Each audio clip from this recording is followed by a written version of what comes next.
My own son threw my suitcase into the rain and shouted that I was nothing but a burden.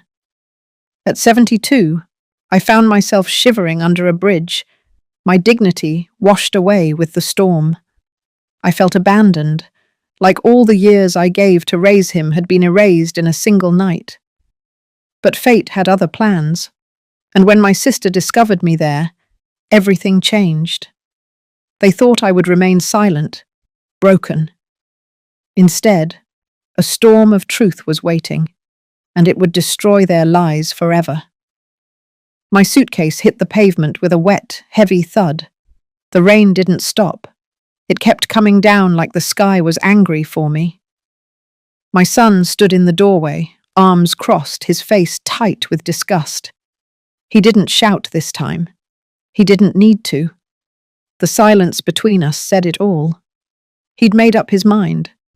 I had no place in his house anymore, or in his life. I didn't beg. I picked up my suitcase, soaked through by the time I reached the sidewalk. My slippers squished with every step as I walked out into the storm. No umbrella, no coat, just a sweater that was warm 2 hours ago. Behind me, the door slammed shut. That sound stayed with me longer than I'd like to admit. I didn't cry that night. Instead, I walked until my legs gave out. I found a low concrete wall under the overpass, just off the main road. It wasn't safe. It wasn't dry, but it was hidden. I pulled my soaked suitcase under me, leaned against the wall, and listened to the sound of tires splashing through puddles. My body hurt, but not as much as my chest. My bones felt like paper, and my heart felt like ash. A few people passed. No one looked twice. To them, I was just another homeless woman in a city full of them. That was the part that scared me most. I didn't feel like me anymore. I felt invisible, discarded. I kept hearing his voice in my head, the way he said the word burden, like I was some chore, like the years I raised him never happened. I remembered the scraped knees I kissed, the meals I skipped so he could eat. And now, in his eyes, I was just weight. The wind cut harder the longer I sat. I pulled the blanket tighter, one I found in my suitcase, thin and damp. My body shook anyway, not just from cold, from shame, from disbelief. Maybe some of you understand that feeling, when the people you gave everything to look at you like you're nothing. That night, I didn't sleep much. I listened to cars, to sirens, to the sound of something inside me breaking apart. Around 3 a.m, the rain slowed. I was just starting to nod off when I heard footsteps. Not hurried, not heavy, measured. I looked up, and for a second, I thought I was dreaming.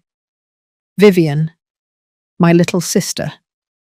Her hair was soaked, makeup gone, but she looked at me like she hadn't seen me in 20 years. And maybe, in a way, she hadn't. We hadn't spoken much after she moved to Florida. Life got in the way. Family things. Complicated things. But there she was, standing in front of me like a miracle wrapped in trench coat fabric and fury. She didn't say anything at first. She just knelt down beside me, brushed the wet hair from my face, and put her hand on mine. And that was it. That was the first real human touch I'd felt in weeks, maybe months. She helped me to my feet without a word, picked up my suitcase, and led me to her rental car, like it was the most natural thing in the world. No questions, no judgment. I sat in her car, heat on full blast, blanket around my shoulders, trying not to fall apart. She handed me a thermos of tea, still warm, smelled like honey and mint. I took a sip and felt the first flicker of safety since I left that house. We didn't speak until we hit the highway. "You're coming with me," she said. I nodded. Not because I agreed, but because I couldn't imagine going anywhere else. She didn't ask what happened. She didn't have to. I think she saw it in my face, in the way I held the tea with both hands, like it was all I had left in the world. The road stretched long and silent. Every few miles, I glanced at her. Same determined eyes, same straight back. Vivian had always been fire where I was water. She burned when people hurt her. I endured. I survived. But that night, I started to wonder if surviving was enough. When we reached the motel outside Tallahassee, she handed me a room key and a bag of clean clothes. I took a hot shower, the first in days, scrubbed off the rain, the dirt, the humiliation, stared at myself in the mirror until the steam blurred my face. Then I slept. Not deeply, not peacefully, but I slept in a bed. And the next morning, when she said we'd be heading south to Clearwater, I didn't ask why. I just followed. Because something inside me had shifted. Not all at once, not loud, but enough to feel it. Maybe you've felt it too. That quiet turn. That moment you realize, this time, I'm not going to let it go. This time, I'm not swallowing my pain just to keep the peace. Not when it costs me everything. If you've ever had someone you love treat you like garbage, if you've ever had to pick yourself up off the ground with nothing but pride and aching joints, then maybe you'll understand what I did next. And trust me, it won't be pretty, but it will be fair. The next morning came fast. I opened my eyes to a low hotel ceiling and the steady hum of the air conditioner. The bed under me was too firm, the sheets scratchy, but compared to concrete and rain, it felt like heaven. My muscles ached from the night before, but my hands were warm for the first time in days. I sat up slowly, wrapping the motel blanket around my shoulders. I wasn't home, but I was somewhere. That was enough. Vivian was already dressed and packing up her things. She moved fast, focused, like she'd been planning something all night. She didn't ask how I slept. She didn't offer small talk. Just picked up my suitcase and said, "We need to get moving."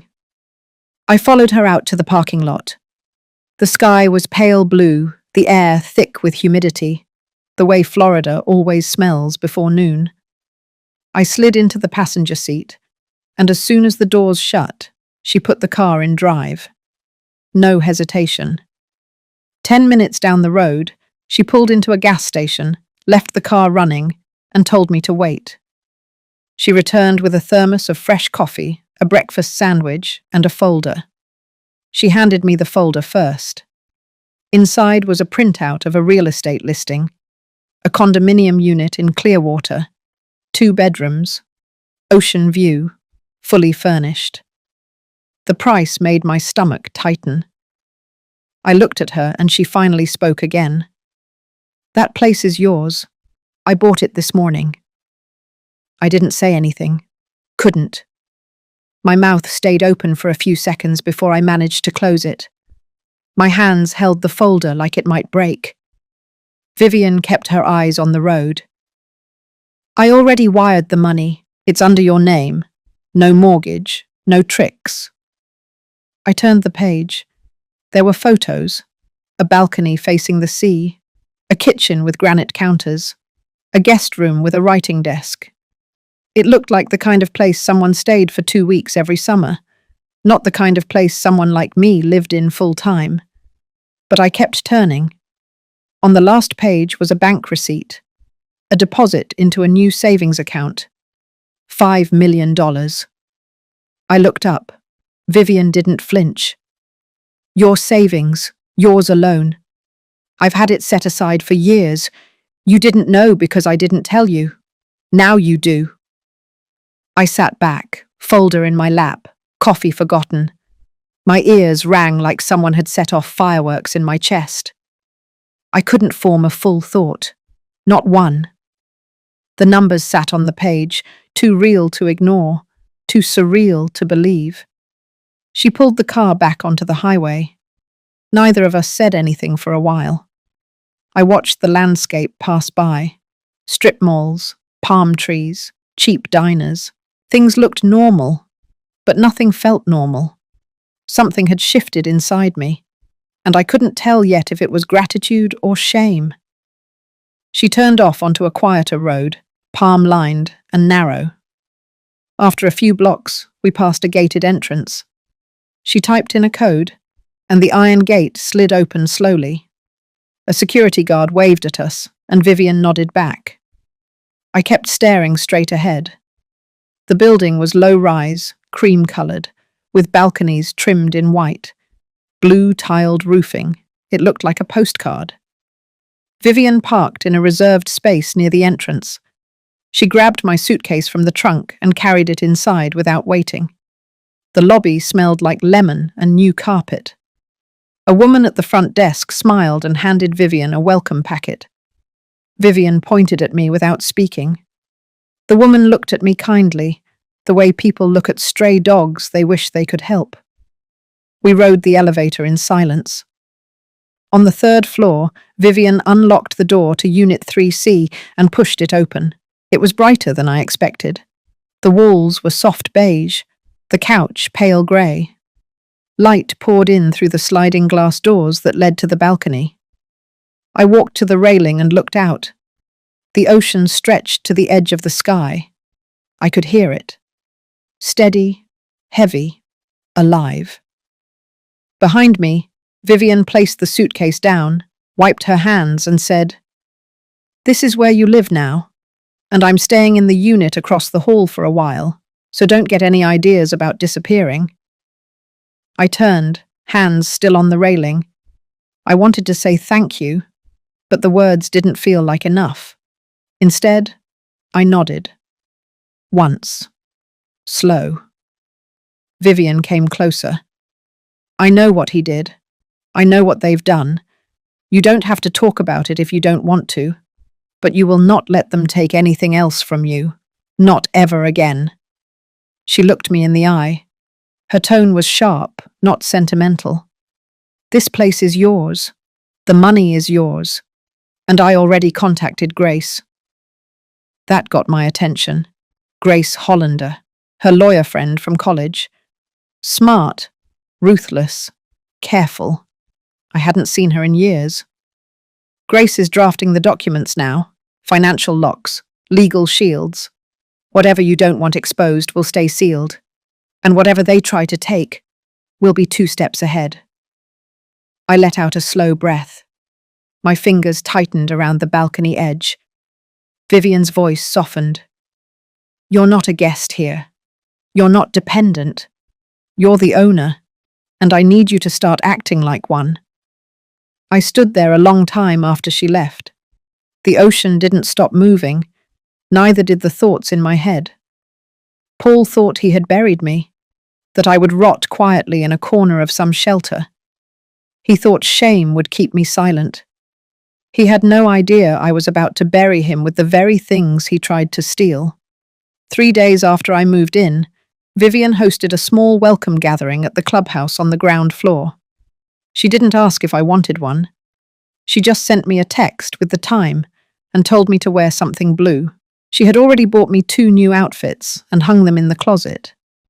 I chose the one with long sleeves, a light fabric that didn't draw attention, but made me look like myself again. I arrived a few minutes before 6. The room was softly lit, with finger foods arranged on white platters and a view of the ocean behind a row of glass windows.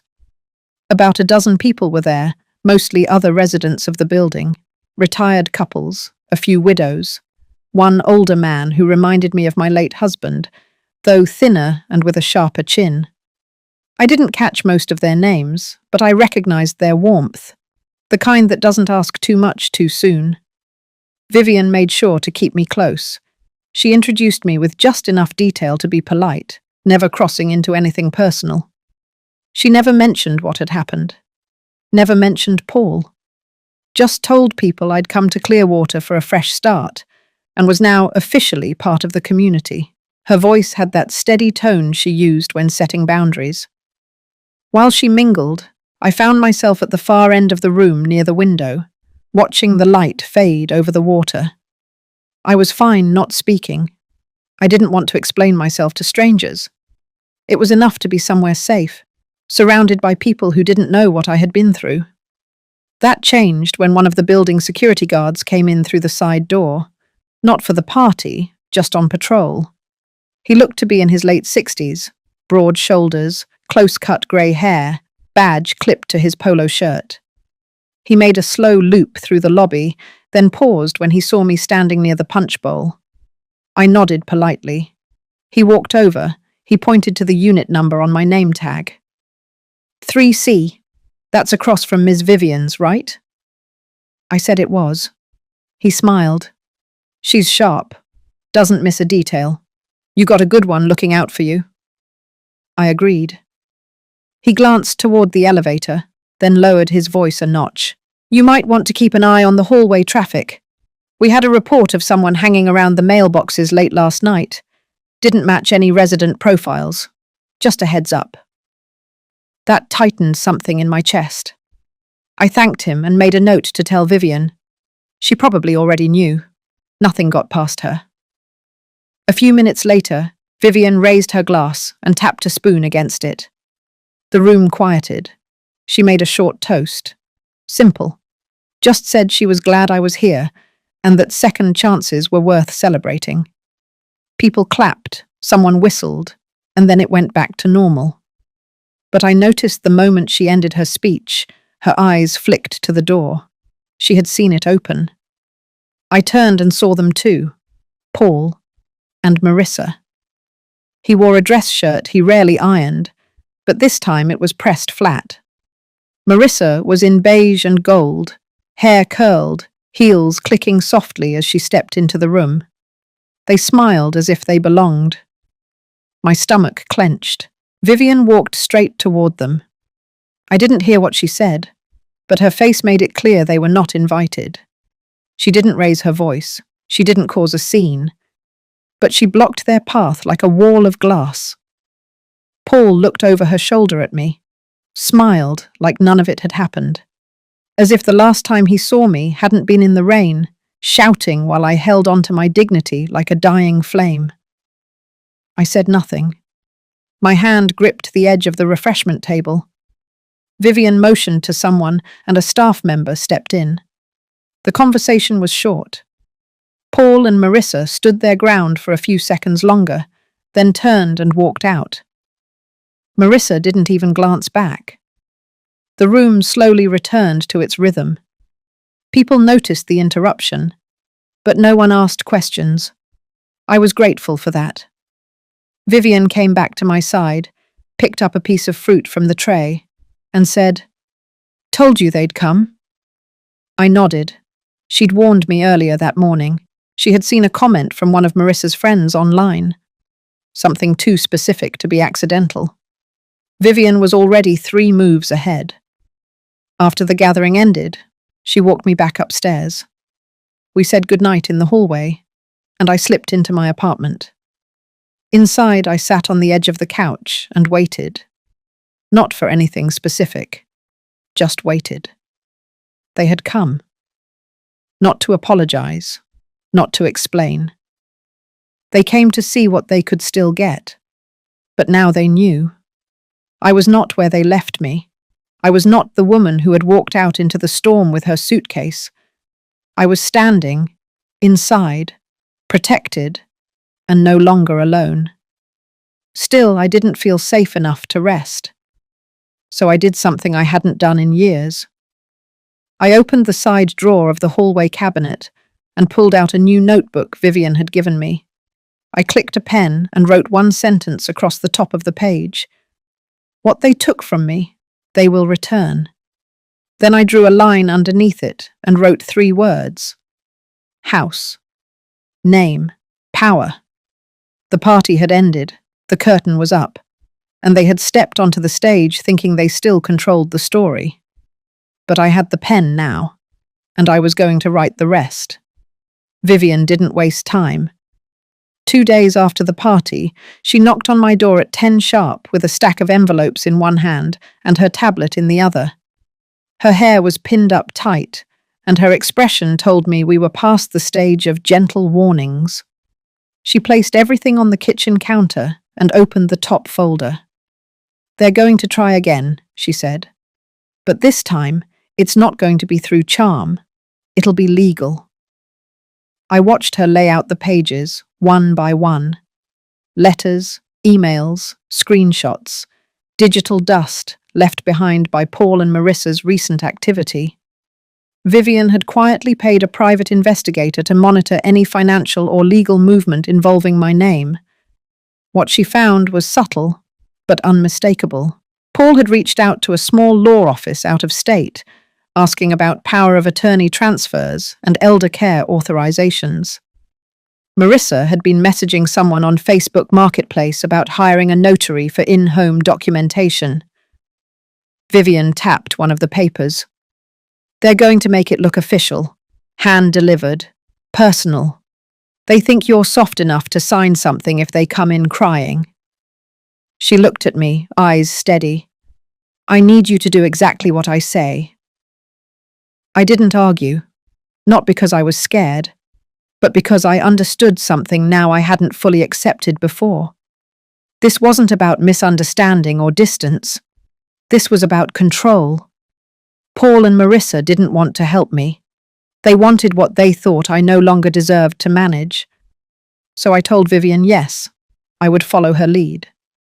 That afternoon, we invited a few neighbours over for coffee. Nothing formal, just a casual afternoon with fruit trays and pastries. Enough people to create a social setting without raising suspicion. Vivian told the concierge to let Paul and Marissa up if they showed. She didn't invite them, but she made sure someone would buzz them in. Then she slipped a recording device under the end table by the couch and sat down like we were expecting the weather to turn. It took less than 20 minutes. Paul knocked. Vivian didn't flinch. I opened the door. He smiled like we were long-lost friends. Marissa stood behind him, holding a gift bag with gold tissue sticking out. She wore pale pink and pearls. They had rehearsed this. Paul stepped in first. Loud greetings, jokes about dropping by while they were in the area. Marissa placed the bag on the table and pulled out a tin of homemade cookies. I said thank you without emotion. Vivian watched quietly from her chair. After 5 minutes of shallow chatter, Paul sat forward, hands folded. "I brought something for you to look at," he said. He reached into his briefcase and pulled out a stapled document. The front page had bold lettering across the top. Family Wellness and Property Agreement. Vivian took one glance at the title and crossed her legs. Paul slid the papers across the table toward me. "Just something to make things smoother, so we can help out, you know. Coordinate medical stuff. Ease the process in case anything urgent comes up." He smiled again. Too long. Too forced. I picked up the first page and read silently. It was 6 pages long. Buried in the middle was a paragraph labelled Temporary Power Authorization, followed by another labelled Financial Oversight Clause. The language was careful, not overtly predatory, but it gave Paul full access to act on my behalf regarding medical and financial decisions. It also authorized him to open and manage bank accounts under joint access. I set the paper down. I didn't speak. Vivian stood. She walked to the kitchen, took out a second folder, and returned. From it, she pulled a nearly identical document. Only this one had a red line through the middle. "This is a copy of the version you had drafted last week with that paralegal in Kissimmee," she said to Paul. "The original email is time-stamped. The language is word for word." Paul's face froze. Marissa stayed quiet. Vivian turned to me. "Go ahead. Ask them what this is really for." I didn't need to. The silence said everything. Vivian opened the recording app on her tablet and let it run.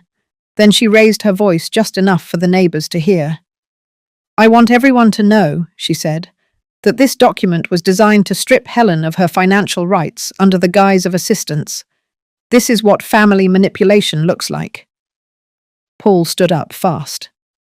"You don't understand what we're trying to do," he said. Marissa grabbed his arm. Vivian stayed calm. No, I understand exactly. And so does the state of Florida. So will the ethics board. So will the community you're trying to impress with fake tears and cookies. Paul's voice cracked. You're making a scene. Vivian laughed once, sharp. Scene? No. This is clarity. She turned to me and nodded. I walked over to the table, picked up the contract they brought, and tore it down the middle. The room went quiet. The neighbors stopped talking. Paul looked at me with something I hadn't seen in years. Fear. I didn't scream. I didn't curse. I simply held up the torn pages and said, "This is what happens when you mistake quiet for weak." Vivian motioned toward the door. Paul and Marissa walked out, this time without looking back. I sat down slowly, my hands still warm from the paper. Vivian brought me a glass of water. The neighbors murmured, then politely excused themselves. When the room was empty, Vivian spoke low. They'll try something else. I nodded. I knew that too. But what they didn't know was that we were ahead now. And I wasn't just holding the line. I was ready to take everything back, piece by piece, name by name. And this time, they would never see it coming. 3 mornings after I tore their contract in half, I opened my front door and found a white orchid sitting on the welcome mat. No card, no note. Just the plant, delicate and perfect, like a silent apology that didn't have the guts to knock. I stood there for a long time, not picking it up. The air was warm, the hallway quiet. Across from me, Vivian's door opened. She stepped out, holding a cup of coffee in one hand, phone in the other. She saw the orchid and stopped. "They're switching tactics," she said, not even blinking. I nodded once and left the plant where it was. I stepped back inside, locked the door, and let the silence hold. That evening, they came again. Not together this time. Paul showed up around 6, wearing a blue polo shirt I remembered buying him for a job interview he never got. His smile was softer than usual. He carried a small paper bag from the Italian restaurant on Main. Said he figured I hadn't had dinner yet. I didn't open the screen door. He stood there for a while. Told me I looked good. Asked if I liked the neighborhood. Told me he and Marissa had been talking. That they felt terrible about how things had escalated. Said he missed me. I said nothing. Eventually, he left the bag on the bench by the wall and walked away. I watched him go, never moving. The next morning, it was Marissa's turn. She showed up just before noon with a grocery bag and a book tucked under her arm. Her tone was lighter, almost casual, like this was just something she always did. She didn't bring up the contract. She didn't mention the party. Just said she wanted to stop by. Maybe help with errands, cook something if I was tired. She used to call me by my first name. That day, she called me Mum. I watched her through the peephole until she left. She took the groceries with her, left the book. A week passed like that. One would come, then the other, sometimes with food, sometimes flowers. Once, a framed photo of Paul as a boy holding a fishing rod next to me on a pier, a memory they thought could be weaponized. I didn't respond, but I watched, and I recorded. Vivian had given me a small device, no bigger than a car key. It sat by the door, always on when someone came near. I didn't use it to catch them saying anything criminal. I used it to catch the tone, the hesitation, the patterns, because their words weren't about repair. They were about access. Every conversation circled around comfort, concern, and eventually logistics. Bills, accounts, end-of-life planning, the language of thieves pretending to be caretakers. Vivian took the recordings and shared them with Grace. Grace didn't say much at first, just listened, took notes, asked about mail, email. phone calls. Then she flagged something. Paul had requested a change of address for my bank correspondence. He'd done it online, using a phone number from years ago that had once been tied to my name. Grace found it through a soft scan she had requested from a banking contact. It hadn't processed yet. But it was a red flag. Vivian changed the mailbox locks the next day. The night after that, the fire alarm in my hallway went off around 2 in the morning. No fire, just a pulled lever. Ramirez, the guard, reviewed the camera and caught a blurry figure walking through the service corridor 20 minutes earlier. Couldn't see the face, could see the jacket, the same one Paul wore to the party. I asked Vivian to call Grace again. She brought over a laptop the following day and walked me through setting up secure digital alerts. Any access attempt to my accounts, any login from an unrecognized device, any file request tied to my name. I agreed to everything. Then I asked her if she thought they were done. She didn't answer right away. "They'll try the back door now," she finally said. I asked what that meant. She closed the laptop. "They'll go legal again, but not directly. They'll find someone to do it for them. A notary, a mobile witness, a financial advisor who doesn't know the full story." 2 days later, a man in khakis and a collared shirt knocked on my door. Said he was from an elder planning group. Said my family had requested a quick review of my estate plan just to make sure everything was in order. He smiled like it was normal. Like women in their 70s regularly got surprise visits from polite strangers holding clipboards and government-style folders. I told him I already had a team and closed the door. He left fast. Grace filed a formal complaint the next morning with the Florida State Office for Professional Guardianship. Nothing dramatic, just enough to create a record. A trail. I knew what was happening. They were trying to make me look unstable, disorganized, vulnerable. Because if they couldn't make me sign, they'd try to prove I couldn't manage. I didn't speak of it to anyone, not even Vivian. But that night, I sat at my kitchen table and reread the title deed. I ran my fingers over the raised stamp. I whispered my name out loud, not for drama, but for clarity. Then I placed the paper back in its folder, shut the drawer, and locked it. The doorbell rang once more that week. This time, Paul brought wine. Marissa waited by the elevator. He didn't ask to come in. He asked to talk. Said things were hard. Said families should stick together. Said maybe we could talk about some practical things. I didn't open the door. I just spoke through the crack. "Don't come back."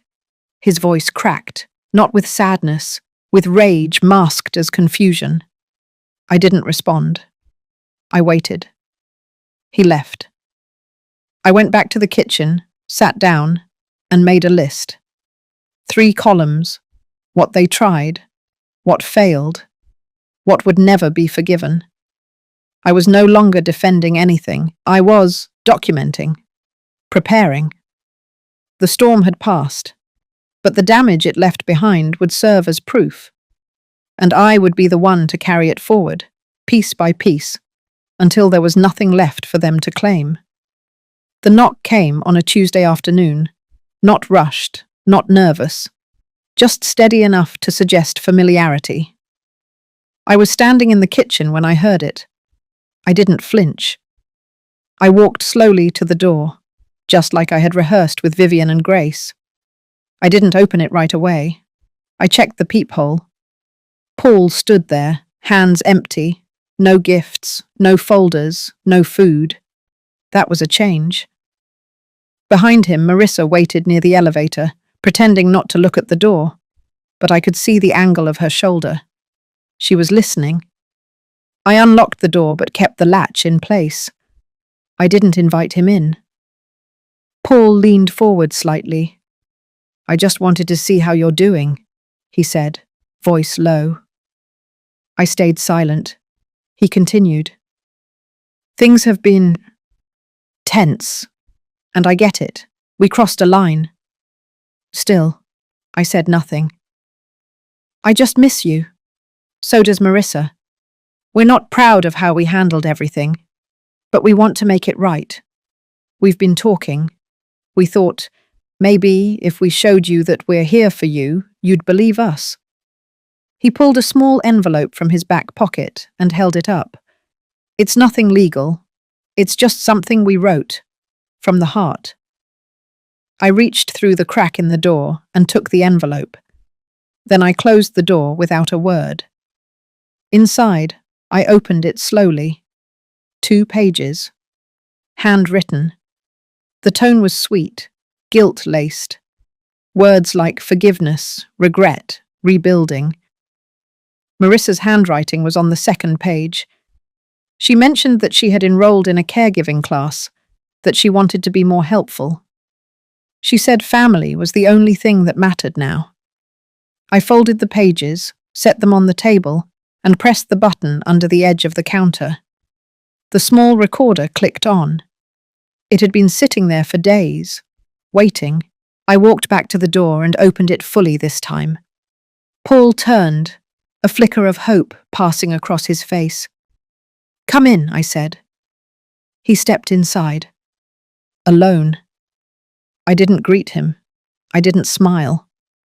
He sat at the far end of the couch, adjusted his sleeves, looked around the room like it was the first time he'd really seen it. "This place is beautiful," he said. "You really settled in." I nodded once. He glanced toward the hallway. "Marissa's just downstairs. She didn't want to crowd you." I said nothing. Paul leaned forward, elbows on knees. "Look, I know we messed up, and I know you're probably never going to fully trust us again. But we are your family. We're not here to fight. We're here to fix things." He paused, let the words hang. "I know you've got things in place now. People helping, lawyers, whatever Vivian lined up. But that doesn't mean you don't need us. You're still our mum. We still want to help." He looked at me, eyes searching. "I don't want your money. I just want peace." I stood near the edge of the living room, watching him, letting the recorder capture every word. He kept going. "I know you've got accounts set up, savings, property, all of that. And that's great. That means you're safe. It doesn't mean we can't be involved. You shouldn't have to manage everything alone." Then he shifted tone. "I mean, what if something happens? A fall? A health scare? Don't you think it makes sense to have someone on file? Someone who can make a decision if you can't?" I turned slightly toward the kitchen. Let him keep speaking. "I've got paperwork. It's basic. Just lets us be listed as emergency contacts. Nothing binding, nothing financial. Just access to records. So we can help. That's all." He reached into his jacket pocket and pulled out a thin folder. This was the real reason he came. I didn't move. He placed the folder on the coffee table. Sat back like he had just offered something noble. "You don't even have to look at it now. Just think about it. No pressure." I looked at the folder. Pale blue. No markings on the outside. I spoke, finally. "Where is Marissa right now?" He hesitated. "Downstairs. In the car." "Alone?" He nodded.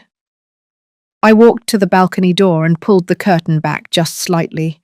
She was there, leaning on the hood, talking on the phone. I let the curtain fall. I picked up the folder, walked into the kitchen, and dropped it in the trash. When I returned to the living room, Paul was standing. "I didn't mean to offend you," he said. I said nothing. "I thought you'd appreciate the effort." Still nothing. "I guess Vivian got to you good." That made me pause. I stepped closer. "Vivian didn't do this," I said. "You did." Paul's jaw tensed. The mask slipped for a second. Then he stepped forward, tried to soften his face again. "Please, just consider—" I cut him off. "I already did." I opened the door. He stood there for another moment, like he might say something else. But he didn't. He walked out. I shut the door behind him and locked it. Then I turned off the recorder.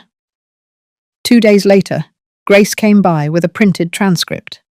She added it to a folder already thick with statements, photos, logs, a clear timeline of pressure and manipulation. Each entry dated, each line consistent. They hadn't stopped. They had just changed shape. And now, I had proof. The next time they tried anything, it wouldn't be a guessing game. It would be evidence. And it would be enough. When the envelope arrived, it came in a plain white package. No return address. No stamp. Just slipped under my door like a quiet threat. I found it early that morning while making tea, half asleep, slippers dragging across the cool floor. At first, I thought it might be another apology letter, or a card from one of the ladies in the book club. But the weight of it told me otherwise. It wasn't soft. It wasn't personal. It was stiff, heavy. Inside, it wasn't one letter. It was 6 pages, printed, stapled, each page full of language designed to confuse, designed to intimidate. They had hired a lawyer, or at least, they wanted me to think they had. The letter claimed that for health and safety concerns, Paul and Marissa were filing for conservatorship review, that they had evidence of mental decline and were concerned for my well-being, that my recent financial decisions had been erratic and might pose a danger to myself and others. I sat down slowly, rereading that line 3 times. It said my decisions were erratic. Me. The woman who ran an emergency clinic budget for over a decade. The one who handled invoices and vendor disputes while my husband worked nights. The one who stretched 2 retirements through a market crash. And they were calling me unstable. I didn't cry. I laughed. Then I picked up the phone and called Vivian. By noon, Grace was at my door with a copy of the same letter, forwarded from Vivian's office. They had tried sending it there too, likely assuming she would panic or push me to fold. They didn't understand who Vivian was. Grace placed her laptop on the counter and opened a document titled Protective Response Package. It had already been in motion. Grace was just plugging in the final pieces. Transcripts, photos, the audio recording from Paul's visit, copies of the checks they had sent me weeks ago with little notes in the memo lines that said things like, "Just in case you need help deciding." Grace read through the letter with a practiced calm, pointing out phrases clearly lifted from online legal templates. A few of the claims didn't even align with real California law. There were missing details, misused terminology. "They want to scare you," Grace said. "This isn't about your health. It's about control." I nodded. We didn't need to file anything yet. But Grace contacted a friend at the probate court office to log the materials. If anything did surface, we would be ready. By the end of the day, Vivian had sent a formal response, worded like a velvet blade, warm but firm. The kind of letter that didn't just push back, it warned. And then I did something I hadn't planned on. I called my doctor, not because I was worried, but because I wanted records. I booked a full cognitive exam and wellness panel, scheduled the test that same week. I passed every one of them. Blood pressure steady, reflexes tight, memory sharp, processing speed still faster than most people half my age. 2 days later, the results were in a folder in Grace's hands. I asked her to make 3 copies. I sent one to Paul. No note, just the report. A week passed, then 2. No calls, no visits, no letters under the door. I thought for a second maybe they had backed down, but that was the mistake. because while I was savoring the silence, they were busy somewhere else. Vivian got the alert first. She had set up tracking through the property registrar's office. Any time a lien, inquiry, or dispute was filed with my name or address, she would be notified. That's how we found out they had submitted a request to the bank that held my savings account. They were trying to list themselves as co-beneficiaries. It wasn't a legal move. It was a phishing attempt. Marissa had called, posing as me, claimed to have forgotten her online access, and asked to update beneficiaries by phone. The clerk flagged it immediately. My age and voice notes didn't match. The bank froze the request and logged it. But still, they tried. They didn't even care how desperate they looked anymore. I stared at the bank report for a long time that night. Not angry, just quiet. This wasn't about money anymore. It was about erasing me. They wanted my freedom, my dignity, my name on paper, in ink beside theirs, proof that they had power, that I needed them. Vivian and Grace arranged for the accounts to be legally sealed with third-party oversight. No new names, no beneficiaries. Everything would move to a foundation if anything happened to me. One I had already set up. Quietly. Months ago. It wasn't about revenge. It was about making sure no one could ever trap me again. Later that week, Grace handed me another envelope. Thicker than the last. Inside were 2 signed affidavits from my previous landlord and neighbour. Witnesses to the nights Paul and Marissa left me outside, refused to open their door, told the kids I was being dramatic. There was also a notarized statement from the community nurse, one who had seen my bruises when I fell. She confirmed no one from my family came to pick me up from urgent care. They wanted to build a case against me. I was already building a wall around myself. Brick by brick, paper by paper, truth by truth, and every page was sharper than the last. There was a line in Grace's summary that stuck with me. Attackers with shallow motives underestimate the power of long memory. She was right. I remembered everything. And now, so would the court, so would the law, and soon, so would they. The invitation came from Paul. A simple text, short and polite. He asked if I'd be willing to come over for dinner at their place next Sunday. Said the kids missed me. Said they'd like to start fresh. He ended the message with a hopeful line about family and forgiveness. I stared at it for a while, letting the words settle. I knew what this was. I had seen it coming. Vivian had seen it. Grace had predicted it almost to the week. They had tried the legal pressure. That had failed. The false conservatorship attempt didn't land. The beneficiary trick was exposed. And now came the charm offensive. Still, I agreed. I told him I'd be there at 6. On Sunday, I wore a soft navy dress, the one with the high collar and long sleeves. I pinned back my hair and wore my gold watch, the one Charles gave me on our 25th anniversary. I carried nothing but a slim envelope in my handbag and my calmest expression. The house hadn't changed. White siding, fresh mulch, a new wreath on the door, as if any of that could disguise the bitterness that clung to the walls. Marissa greeted me with a smile stretched too wide. Her eyes flicked over my outfit, trying to read it like a signal. She stepped aside, letting me in with a hand on my back, firm and controlling. The dining table was set for 7. Paul sat at the head. The kids were dressed up, their shirts too stiff for a Sunday. Their eyes darted between me and their parents. We sat. We ate. The food was good, a little too perfect. They talked about the children's grades, about how Paul had been considering a job change. Marissa complimented the dish she had made, twice, with the kind of tone that needed approval. I nodded politely, responded when asked. I didn't bring up anything from the past few months, and they didn't either. Not directly. But about halfway through dessert, Paul leaned back in his chair and let out a sigh. "I've been thinking a lot lately," he said, "about how things got complicated.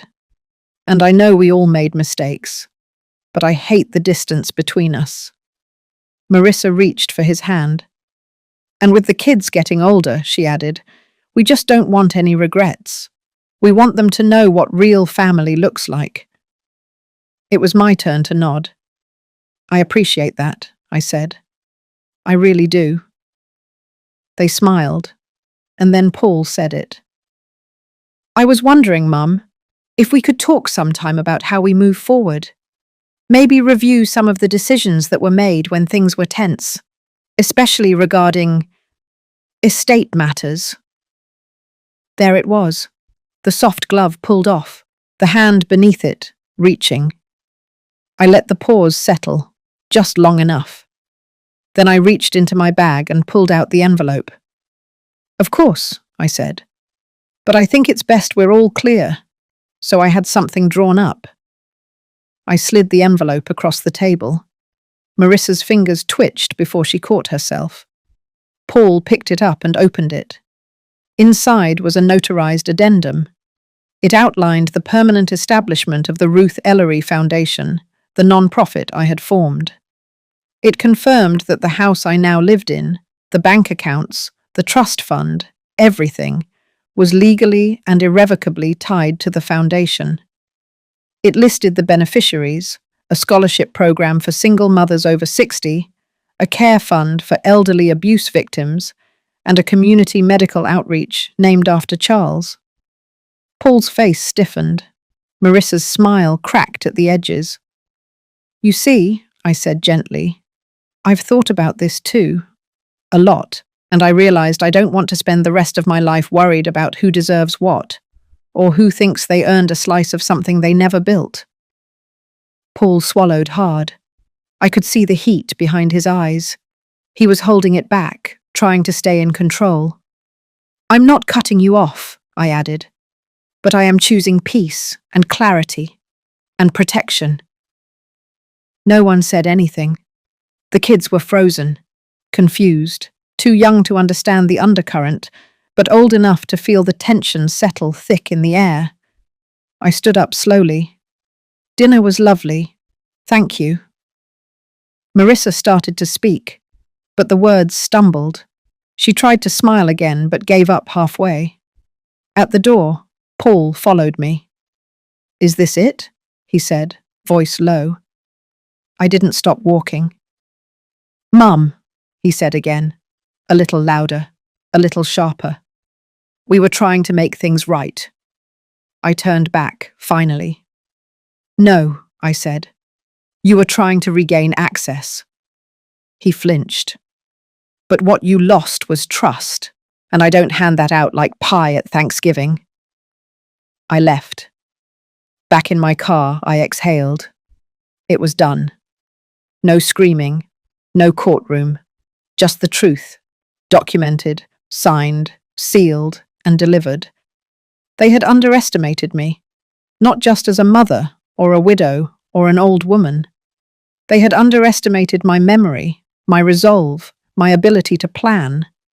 And now, for the first time in years, I slept that night without locking the door twice. Because they couldn't reach me anymore. Not in law, not in lies, not in legacy.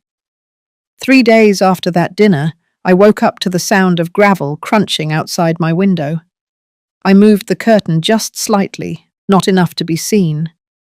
Paul's truck sat in the driveway. He stayed in the cab for a moment, then got out, pacing a bit like he hadn't decided what he came here to do. It was still early, not even 8. The beach fog hadn't lifted yet. The dew sat on the window like a veil between me and whatever this was. I didn't open the door. He knocked once, then twice more, softer. Then he left. 10 minutes later, a call came in. Unknown number. I let it go to voicemail. The message was short. His voice, calm but strained. He said he respected my choice, that they would give me space, that they understood now where I stood. It almost felt civil. Almost. But by afternoon, I knew something had shifted. Vivian called me, voice tight. She had just gotten off a call from someone she knew at the clerk's office. Apparently, a new motion had been filed. Paul and Marissa were attempting to contest my mental fitness again, this time under a different clause.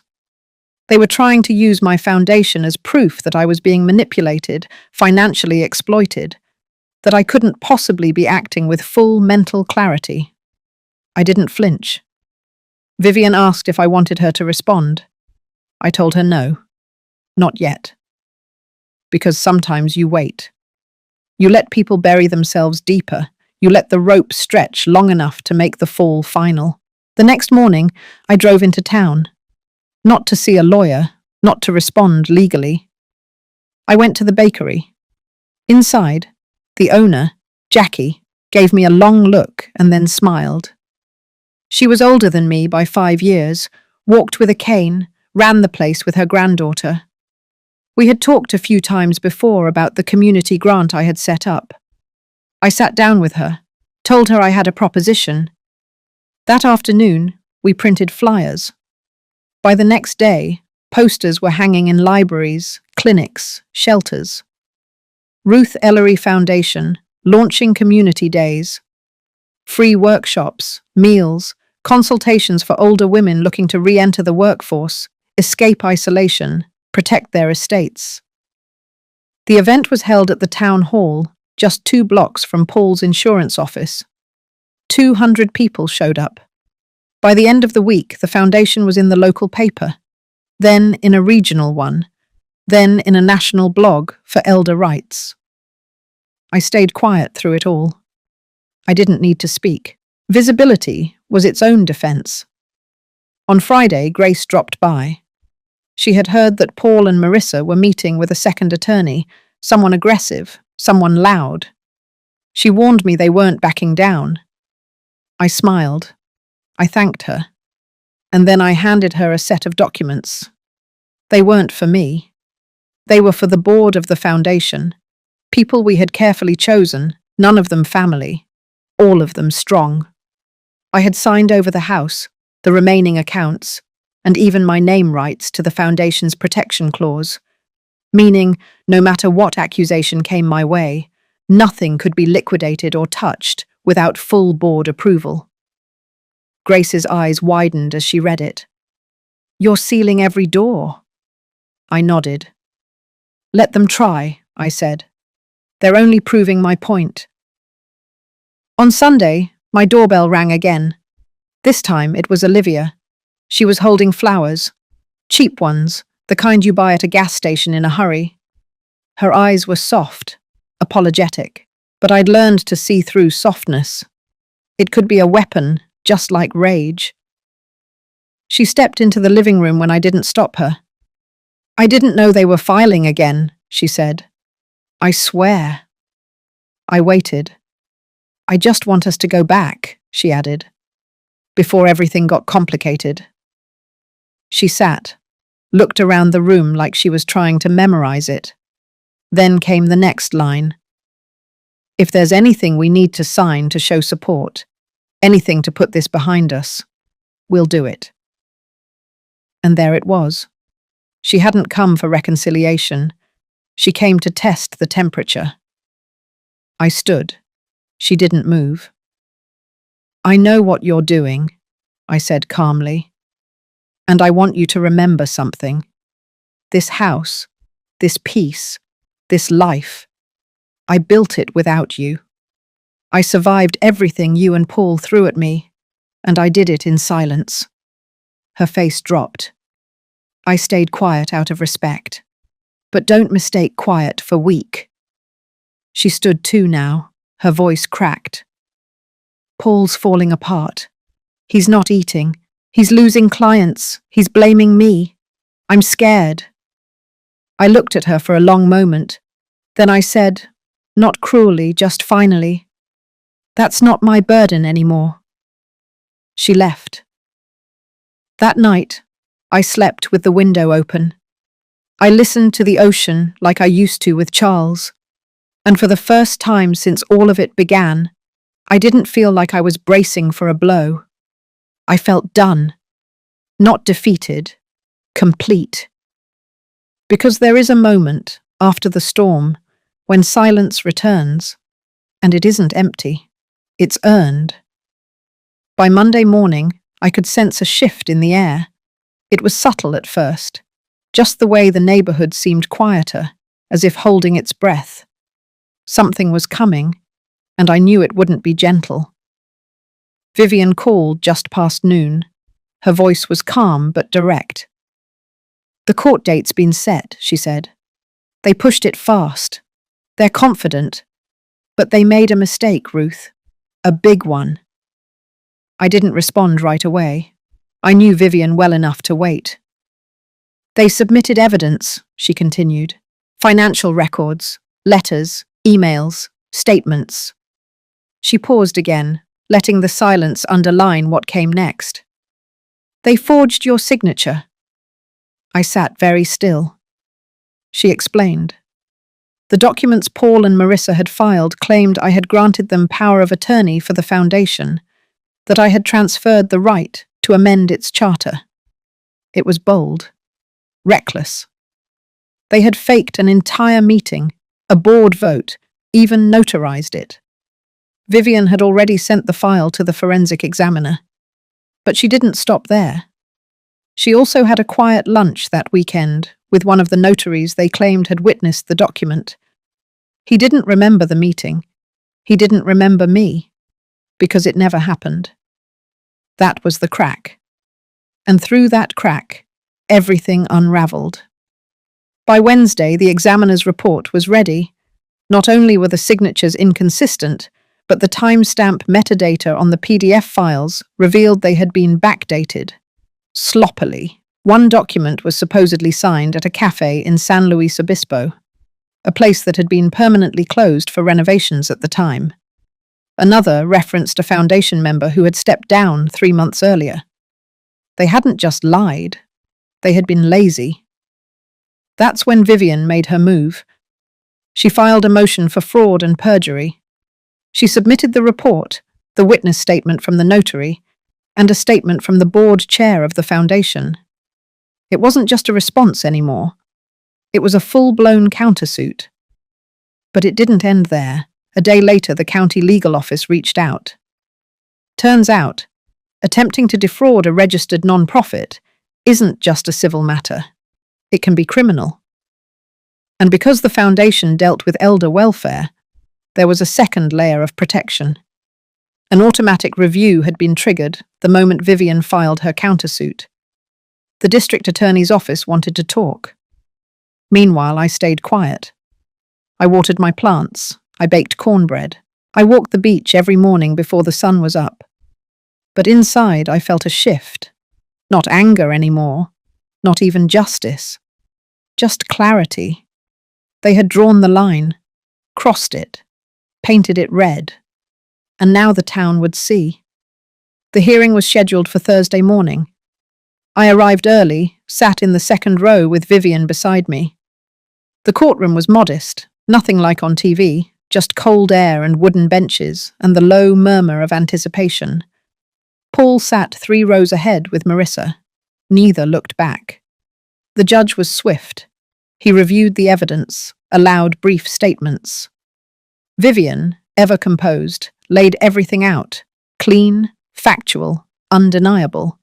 She didn't even need to raise her voice. The forensics, the witness, the timelines, all of it. When it was Paul's turn, his lawyer fumbled, tried to claim I had authorized it verbally, that I had memory issues, that I had misunderstood. Vivian simply raised the clinic reports, showing I had passed a full cognitive evaluation just a month earlier. The same report they themselves had submitted in a previous filing to argue I had capacity to make decisions they disagreed with. They had contradicted themselves. In writing. Twice. The judge called for a recess. Outside, I stood by the courthouse steps while Vivian spoke with the DA's representative. The sun was harsh, but I welcomed it. Let it warm the top of my head. let it fill the silence. Then I heard it. "Mum." I turned. Paul was walking toward me alone. His face was drawn, paler than I remembered. His voice softer. "You're really doing this," he said. I looked at him. "No," I said. "You did this." His shoulders slumped. Like for the first time, he realized he couldn't shift it back onto me. "I didn't think it would go this far," he muttered. I nodded. That's the thing with lines. Once you cross them, you don't get to decide where they end. He looked like he wanted to say more, but his mouth closed instead. Vivian stepped up beside me. "We should head back in." We did. When the judge returned, he didn't delay. Motion granted. The forged documents were dismissed as invalid. The Foundation charter was protected. A referral had been made to the district attorney's office for further investigation, and with that, it was over. At least in the eyes of the court. But for me, it was something deeper. I had stood in front of the system that once ignored women like me, brushed off our voices, assumed we were too frail or confused or overly emotional, and I had been heard. I didn't win because I yelled louder. I won because I refused to look away. I won because I kept my records, told the truth, and trusted the silence to do its work. That night, I sat on the porch with Vivian and Grace. We shared peach pie and let the breeze roll in. None of us said much. We didn't need to. The truth had spoken for us, and for once, it had been enough. 2 days after the verdict, I walked through my garden with scissors in hand. The air was crisp with the first bite of fall, and the sun sat lower, casting everything in amber. The lavender bushes had grown wild again.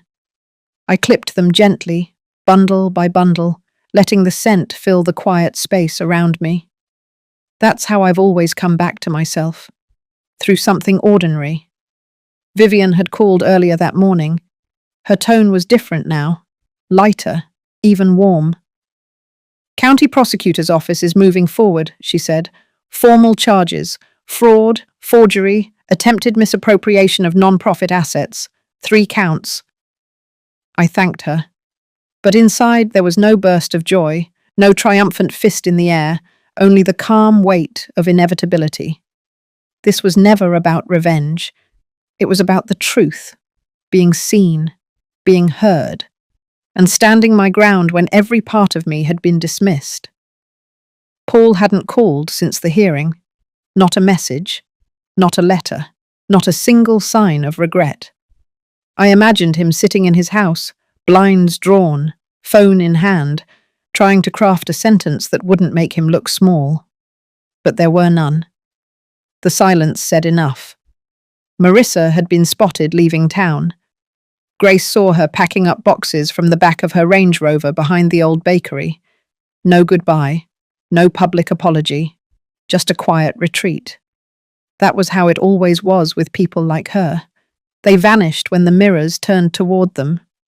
Later that afternoon, Grace dropped by. She brought over a box of old photos she had rescued from the storage unit I had once shared with Paul. I hadn't asked her to. She just did it. We sat at the kitchen table, sifting through memories. My wedding day. Paul as a toddler, clinging to my leg with that stubborn pout. Christmas in Colorado when the power went out and we lit the whole cabin with candles. I looked at those images, not with bitterness, but with distance.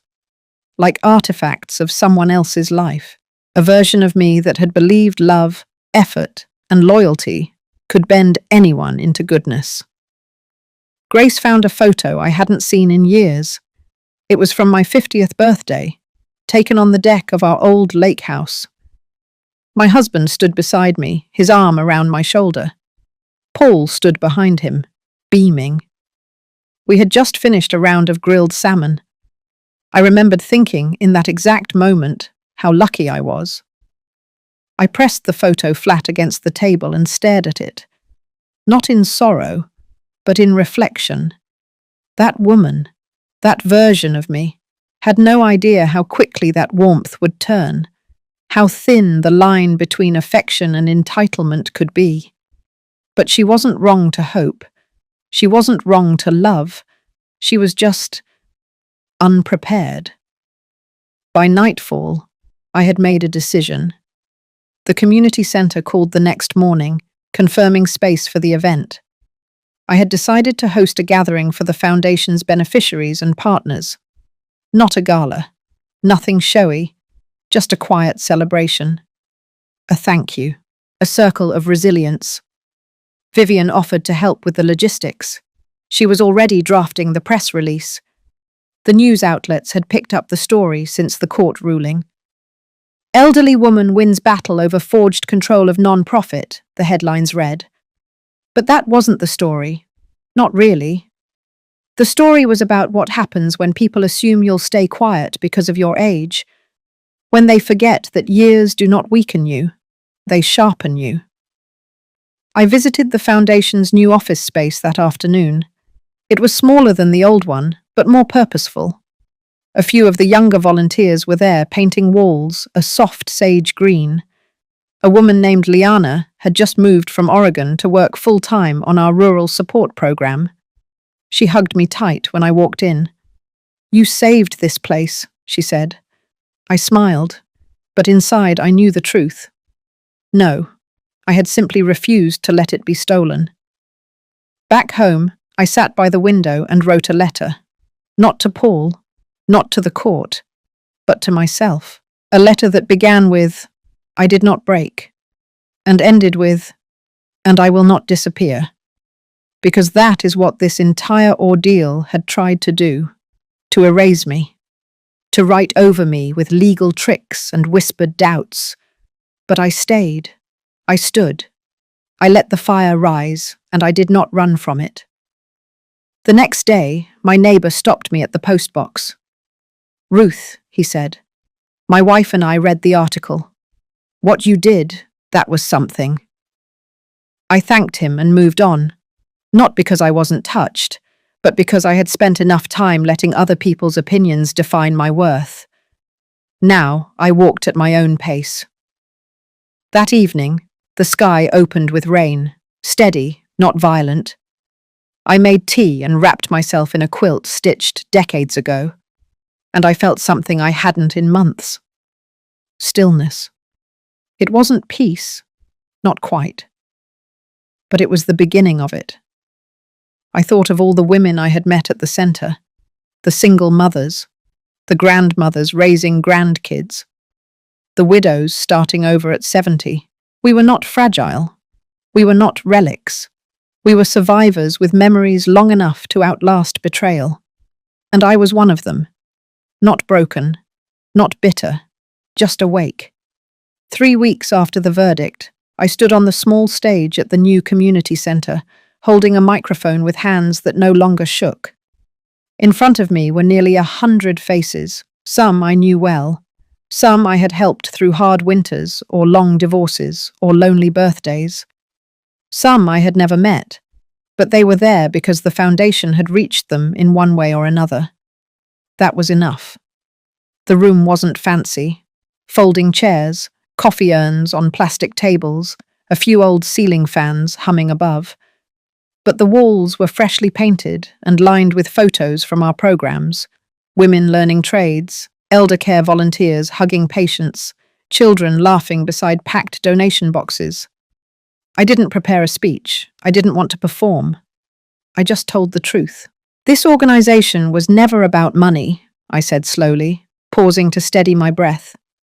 "It was about not being erased, about proving that the second half of your life can be just as powerful as the first, maybe even more." They clapped, but I didn't let the moment linger. I handed the mic to Liana and stepped off the stage. She was the future now. Her voice, her leadership, her energy. I had built the bones. They would carry the rest.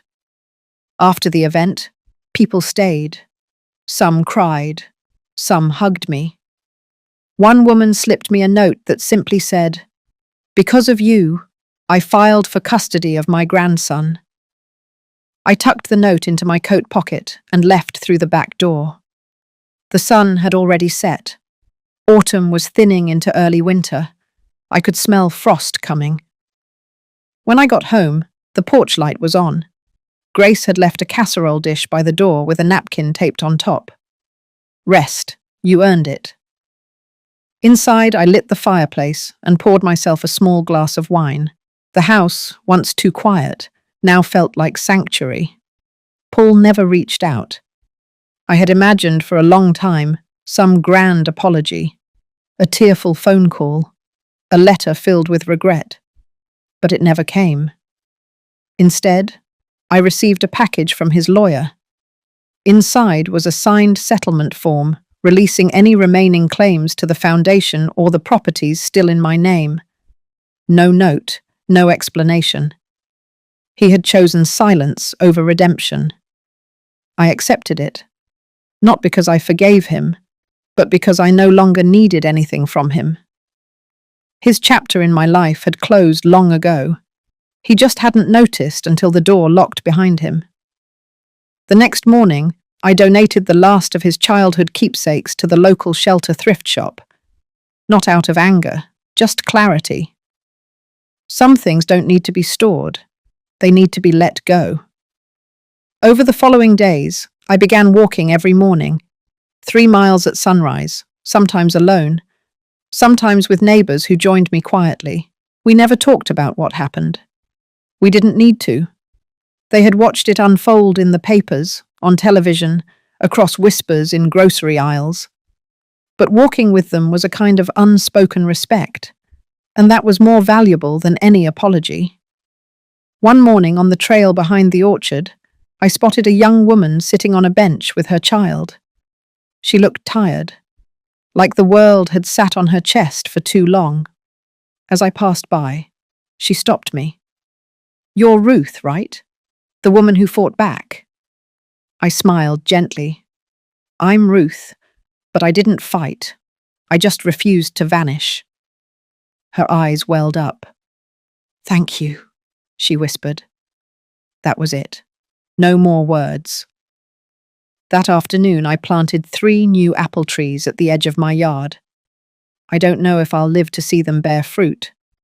But planting something you may never harvest is an act of belief, not in yourself, but in the world after you. Grace visited again that weekend. We drank tea, laughed about the news segment that had mispronounced her name, and talked about hosting a writing workshop for retired women next spring. Stories, she said, were the last thing they couldn't steal. When she left, I stood at the window and watched the wind move through the trees, the kind of wind that doesn't knock things down, but reminds you they can stand. I did not vanish. I rebuilt. I redefined. And I stayed whole. If you've ever felt dismissed, erased, or underestimated just because of your age, your silence, or your kindness, know this. You still have the power to draw the line, to reclaim your space, to plant something new. If my story spoke to a part of your heart today, share this with someone who needs to hear it too. Or just take a breath and remind yourself, you are not done. You are not invisible. You are still writing your story. And maybe it's just getting good.